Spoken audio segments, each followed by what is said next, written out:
Welcome to The Process, a place where artists can discuss ideas, creativity, the industry, and of course the music that drives us. We are the Beamish Brothers. My name is Ben. And I'm Jeremy, and we're an Australian duo. We write songs, play shows, and always love a good chat with the talented people we come across on our journey. I'm going for this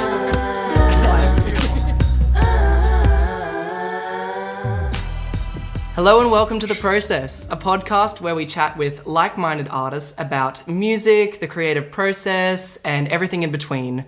Today we're joined by London-based duo called MWS. That's right, their debut EP has racked up over 1 million streams, and their latest project, Grow, was selected as a top 5 EP from Jam Supernova. They've headlined sold-out shows in London, and their music, in our opinion, is just amazing. So we feel very, very lucky to be speaking with you both today. How are you guys doing? Hi, thank you. Hello. We are good. Awesome. Thank you for having us. No, it's our pleasure.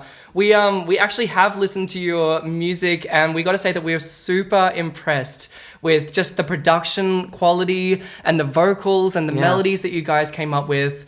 We're really big fans. So why don't you just start by kind of telling us a little bit about the style of music that you make? All right. Do you want to say it, Julia? Well, I don't know. It's up to you. I think you can be part in it, but yeah. So we sometimes call it alt pop, just because we like to mix a lot of genres, I think. Yeah. So it can be like some R&B, definitely some pop, and some electronic bits as and well. Sounds as well. We like guitars, so there's a lot of stuff. But we also like to make our music accessible to as many people as possible. So we mainly start. We are a duo, so Francesco, he plays guitar, and so we usually write songs starting with vocals and guitars, and then from there we kind of put everything we like and all the sounds, and we just try to put everything together and make it sound good. And it's always really hard, but I feel that we're happy so far. We're definitely happy to listen to it. It's actually pretty amazing from our perspective. And just to the listeners hearing this is the first time that the four of us are actually sitting down for a chat. So we'd love to just know a little bit more about you. So why don't you just tell us about the town that you're from in Italy? Yeah, that's for you. So it's a lovely place. No, we're actually from a really small village by the sea in the north west coast. It's really lovely, and we we met here. Francesco is actually from another village, but everything here is about villages. And we met here. We started playing. At the beginning, we were playing just covers and kind of sharing music we like, and then we started writing our songs, and we released some music here in Italy. Then we decided to move to London. It was a bit, it was a bit strange. We didn't know what to do, and then in the end we decided to go there because all the we were following a lot the underground music scene from London, and there is the closest city we had. That's awesome. For the kind of music we wanted to make. Yeah, exactly. And it's so close. It's just like 1 hour and a half from here. So we were like, let's go. And by playing. By playing, of course. That's crazy. It's nuts that you guys are just an hour away from another country. We as Australians will never be able to relate to that. But that's incredible. Europe. Yeah, crazy. that's it. And so obviously everything. Yeah, that's right. Well, and so obviously being in Italy, you guys would have been affected a lot by the coronavirus outbreak. So how has that affected you and the music? Well, obviously it was very, very stressful at the beginning, especially when we didn't really know what was going to happen. Being from Italy and our families being in Italy, they were telling us a lot about what was happening, how crazy it was. It didn't look that crazy in London at the time. In the UK was still just going normally as it, I don't know. But then just in a few days, everything changed. Yeah. And that's when we had to also cancel our US tour. That was planned for... Sad. Oh, that does suck. Yeah, I mean, we had to cancel a tour as well, so we know the feeling. It was really devastating to see how the entire live music scene had to shut down, but I guess if there's one bright side to it, it's that, you know, we've been able to come a lot closer together with other artists and probably as a globalized community just through, you know, these events. So I guess if there's one silver lining there. Definitely. Yeah, definitely. Yeah. And we kind of decided to record a lot of new music. Yeah, we had already our team we were working with in London, and we in 1-2 weeks we kind of came up with a plan, and we decided to just do everything through internet, through computers. So we are we're recording, writing, and we are about to finish our EP, and is going really well. Yeah. Oh, well, we are that's so exciting because it's a bit weird, but yeah. Wow. So it's going well. What was the process like, adjusting from maybe doing so many writing sessions with other artists in person and, you know, always getting to see each other, and suddenly transitioning into having to write music with other people online and, you know, work with your manager, as you said, without the face-to-face without connection. any face-to-face connection. Was that difficult to adjust? Well, not so much. It's definitely a little different, I feel. Loads of WhatsApps and Skypes and Zooms and I don't know, so many different platforms. Yeah, totally. Yeah, but apart from that, we kind of knew each other already, and we had our method already, and we knew how to work together, basically. So it wasn't that hard. It's not that crazy. The hardest part, I feel like, it's when you can't actually sit down with a guitar and four people can try different things. You can do it. We've done it on Zoom, but it's not the same. Yeah. The only I think.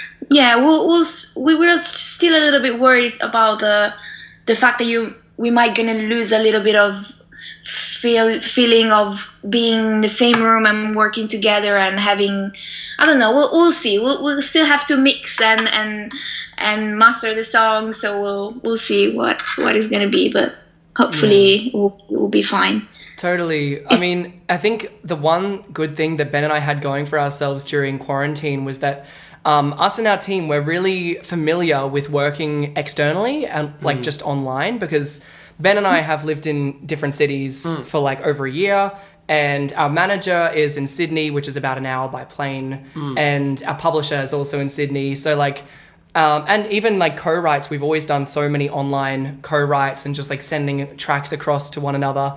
So from that perspective, I feel like we were pretty well prepared for it.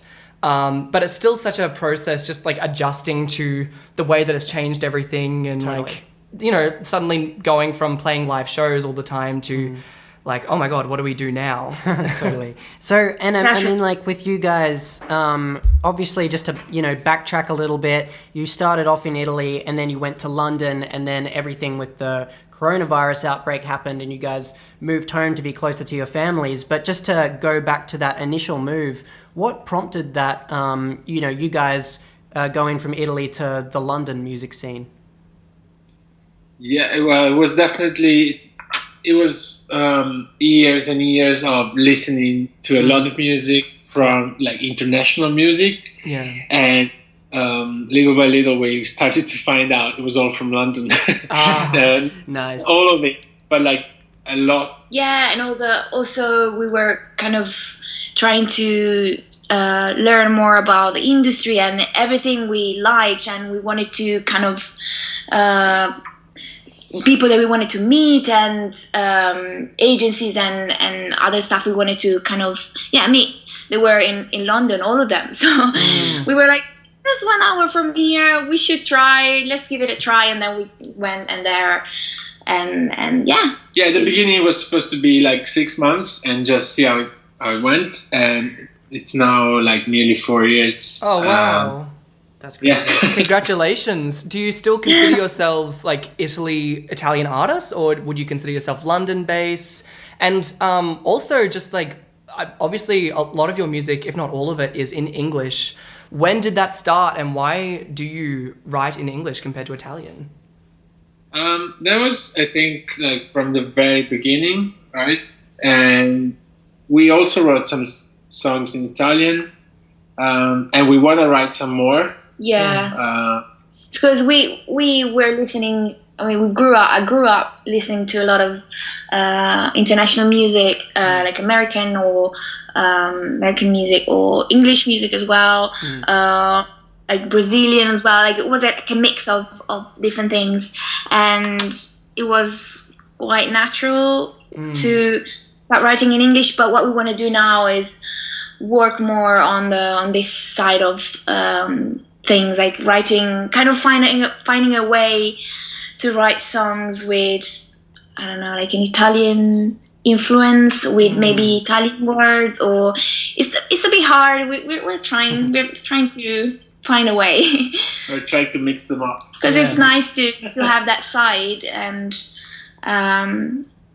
definitely we want to keep that in some way.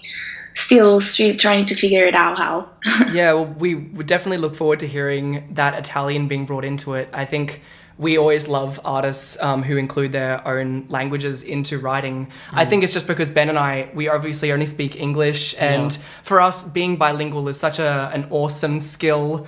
And, you know, it's just really amazing to hear people sing in their native languages. Yeah, totally. And it's just kind of unusual as well. It's not something that you hear a lot. So, Nick, if you guys release a track and you happen to be singing in Italian, let us know. Yes. Because for sure. Amazing. So when you guys got to London, when you made the move there for the first time, did you notice an immediate stark difference between the two different music scenes, or was it more or less the same? Oh no, it's completely different. Definitely different. Yeah. How is it different? Basically, where we're from, there's no such thing as a music scene. Oh wow. But we used to like go like around different cities, like Milan and Turin, Genova as well, all around Italy, really, because everything is quite close. So yeah, it's very different. I would say. It's really fast in London, really fast. At the beginning we didn't really know anyone, so we started with open mics and jam sessions and like every musicians. Yeah, networking events. There's so many. It's really impressive, like the amount of amazing artists who gravitate around London. Yeah, definitely. Less than a year we met. Yeah. So many people. Then we started kind of doing our thing. That's incredible. But yeah, different. There is really, really fast, and there's so many musicians, amazing musicians, and everything pushed. Like I felt that I was really pushed. I felt, I don't know, inspired, and I wanted to improve and do better and better. And I was surrounded by so many great musicians and still now. And what I really love about the London music scene is that there's so many different things going on, and so you're really pushed to find what makes you like stand out and what makes you so improve. Yes, that's definitely a thing, but also like really find focus your sound, and find what makes you unique, because there is an audience for that in London, because there's so many more and they're from all over the world. So you really want to do that. You really want to find that thing that makes you special. Hey everyone, this is Ben and Jeremy here from the editing room. And we just wanted to jump in right now to say that we hope you're all doing okay. We know it's obviously a bit of a difficult time right now for live music and all industries really, just with the current coronavirus crisis. But we just wanted to wish you well. Hope you're all staying inside, staying healthy. And if anyone needs to talk to us at any stage, then feel free to drop us a message. We're always here and think it's more important now than ever to support live music and artists during this difficult time. Yeah, absolutely. We are going to be inside a lot, writing, doing all kinds of music things, but also just, doing as many podcasts as we can. Hopefully we can actually increase our output and get more to you. If you haven't already, make sure you give us a review, go follow us. We don't really know the podcast lingo, but yeah, do all that fun stuff and enjoy the rest of the podcast. And how did you guys work your way up through the London scene? How did you go from playing just open mics to eventually making contacts and doing selling out shows? Yeah, selling out shows and doing collaborations and things like that. I think it was just very organic, just open mics, jam sessions, working, and we are independent, so we were doing a lot of how can I say, like emails work and or strategies and organizing, planning, and kind of started from releasing a few songs, and then we got a few placements in playlists, and then we kept just going and building up and playing a lot of Sofa Sounds shows. Those were great for us. They're still amazing. Still playing a lot for Sofa.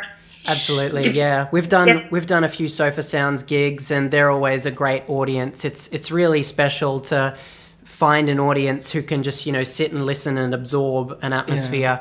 And I think it's really cool to hear what you said a moment ago about how obviously you guys as independent artists do a lot of the work yourselves when it comes to emailing and strategizing, and that's something that we talk about a lot on this podcast as well, because I think not many independent artists when they start out realize all the different things that are involved and so how much work goes into it. And so many music consumers, I'm sure you would get this a lot, they don't understand how much admin work and hustling there is in being an independent artist.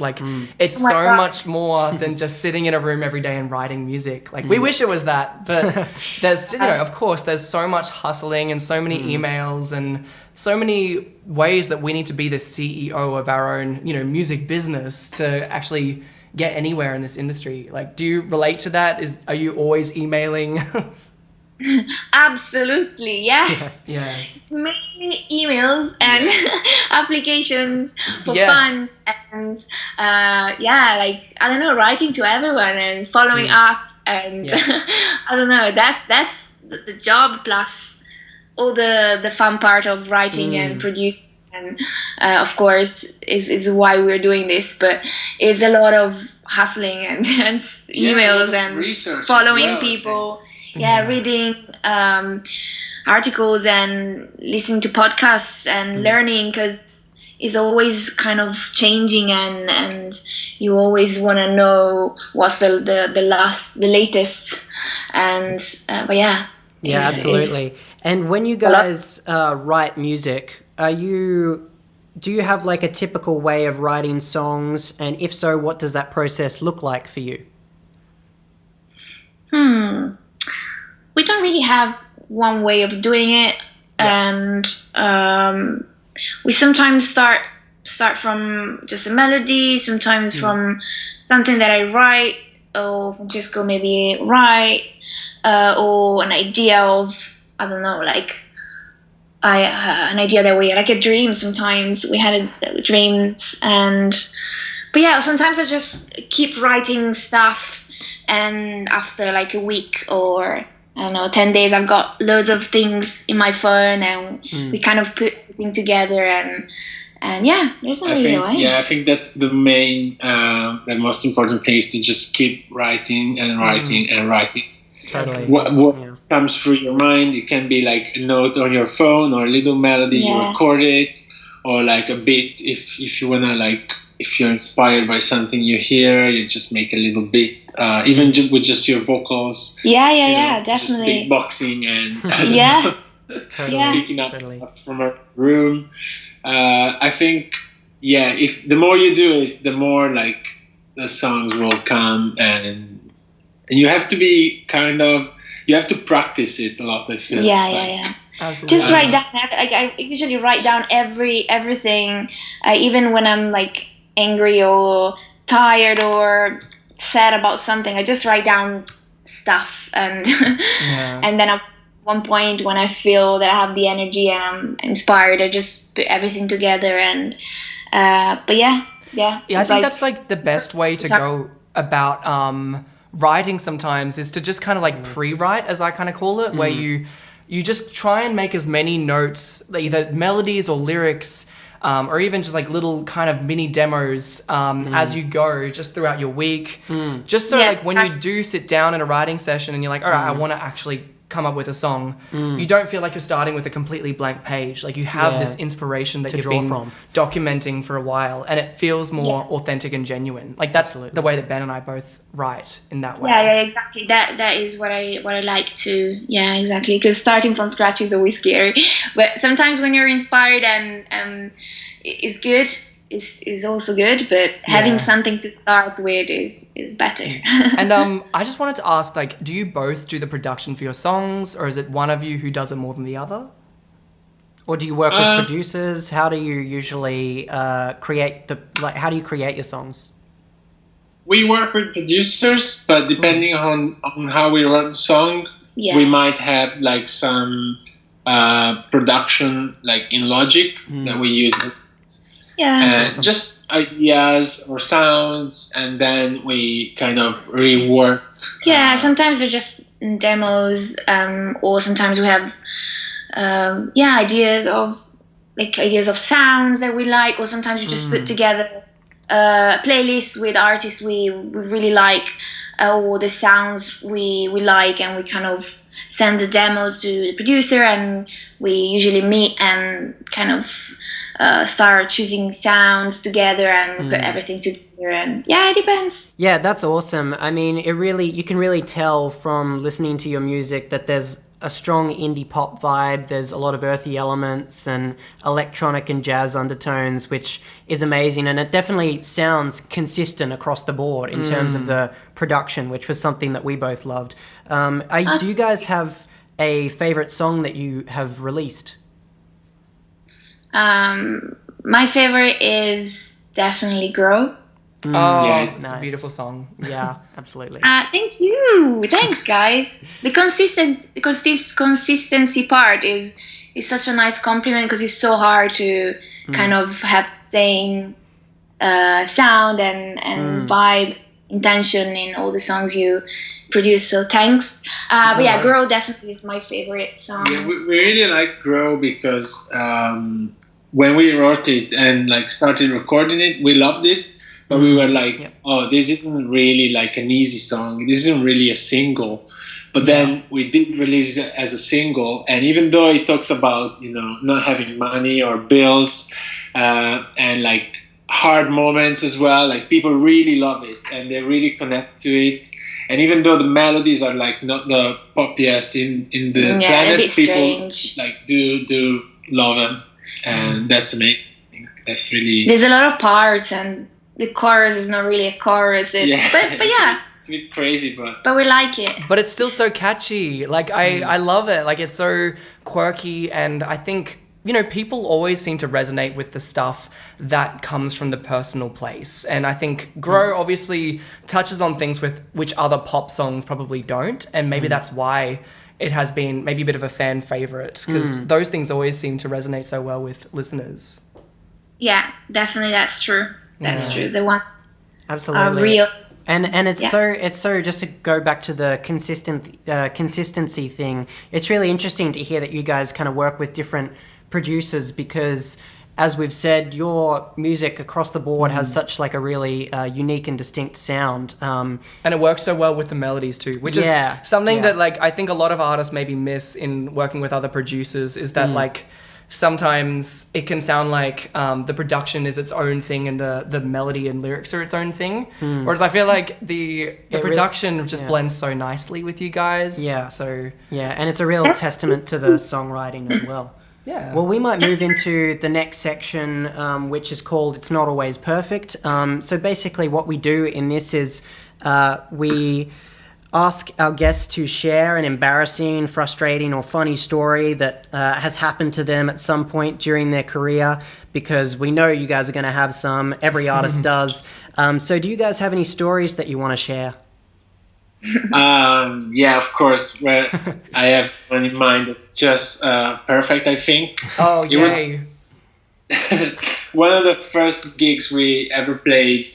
We were in Genova, and we were playing just random covers around. But really chill and relaxing, and not like party songs. They were like really... Yeah, it was really, really quiet. We were playing like some Velvet Underground and some like... Nice. Like really like just music we used to listen to all the time. So we just playing in random open mics or venues.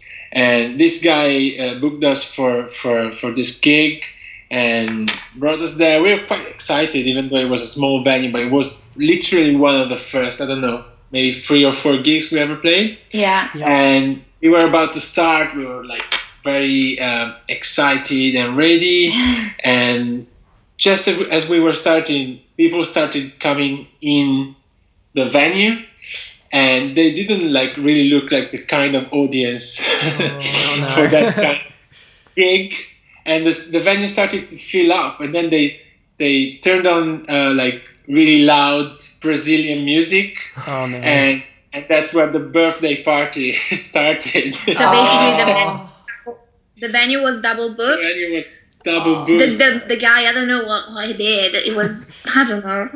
So it was a Brazilian birthday party day with people everywhere. Lots of people, and we had to stop basically because they were playing music. Oh man, that's... It was like a really fun thing. We had a laugh about it. Yeah. I think that's one of the best parts about stories like that, is looking back on it later and being able to laugh about it. We have obviously a lot of stories similar to that where things have happened and we've just looked back on them and gone, well, that was a story. And I think it's so common when you're touring as well, because you don't exactly know the venues you're booking. You kind of just have to do a bit of a Google and hope that they're good. And it's like, when you're starting off especially, it's like, oh, this venue said yes. We have a gig in this city. That's all we need to know. Totally. So like we've had plenty of stories like where we thought we were going to some sort of gig. Like I remember one in Sydney when it was like actually like so many in Sydney, but we thought we were going to some like really like groovy venue, and it ended up being like such a that was another one. I was gonna say a really like seedy open mic night kind of thing, and like it was actually like there was a couple people who were really nice, but we noticed like everyone there was like bikers and like really like good gangsters, and we were like doing our little acoustic pop thing. It was pretty interesting. It was an interesting night. But yeah, look, that's an amazing story. Thank you guys so much for sharing that with us. We're going to move into our final section of the podcast, which is the quickfire round. So basically, we're going to ask you some questions and you can both give us your answers. So question number 1, are you guys morning or night people? We are, I would say, morning person, but not too early. Not too early morning. Yeah. Good. Morning. Yes, good. Just one. Preach, that's me. All right. Do you prefer caffeine or alcohol if you have to choose? Oh, caffeine. Yeah. We're boring. We like wine, but like caffeine is like, I mean, the best. Absolutely. Italian caffeine. That's fair enough. If you guys were going to live anywhere in the world and it couldn't be London and it couldn't be somewhere in Italy, where would you choose? Ooh. Wow, that's quick. I don't know. Live? I don't know. Say it. I don't know. Yeah, we could go to Hawaii and just live there. Yeah, that sounds good. Actually, my partner loves Hawaii. She and her family go there a lot of the time, so it's definitely on our to-do list as well. Lovely. Yes. What would you say was the biggest shock about the music industry? Oh, the just the music industry The actual itself. music industry. Yeah. Is that right? The whole industry is shocking. Yes. Absolutely. Was there anything in particular, though, that surprised you guys?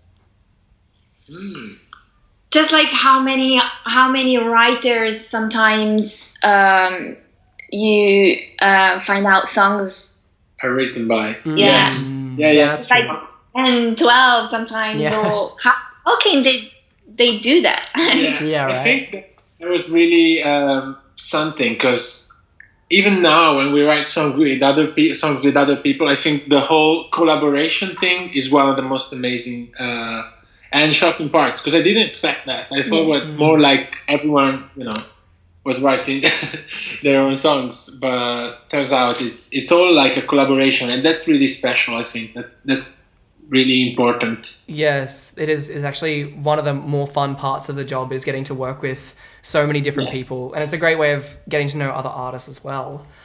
All right, what is a place that you really want to tour to? We know where you want to live, obviously Hawaii, but is there a particular city in mind where you just like have always wanted to play a show? Definitely New York. Yeah, Definitely Yeah. US in general, but New York is special. We really, really like New York. Yes, Yeah, New so do we. New York is a wonderful place. And now, do you guys have any pets? Do you have any dogs or cats or anything? Back home in Italy, I have 2 huge dogs. Adorable. Oh. What sort of dogs are they? They're like do you know Segujo? Probably like a hunting dog. Yeah, they're hunting dogs. beautiful. They don't go hunting. We don't go hunting. We don't They go are hunting. dogs from the shelter. Yeah. Oh, that's so beautiful. All right, well, final question. Do you have any advice for aspiring artists?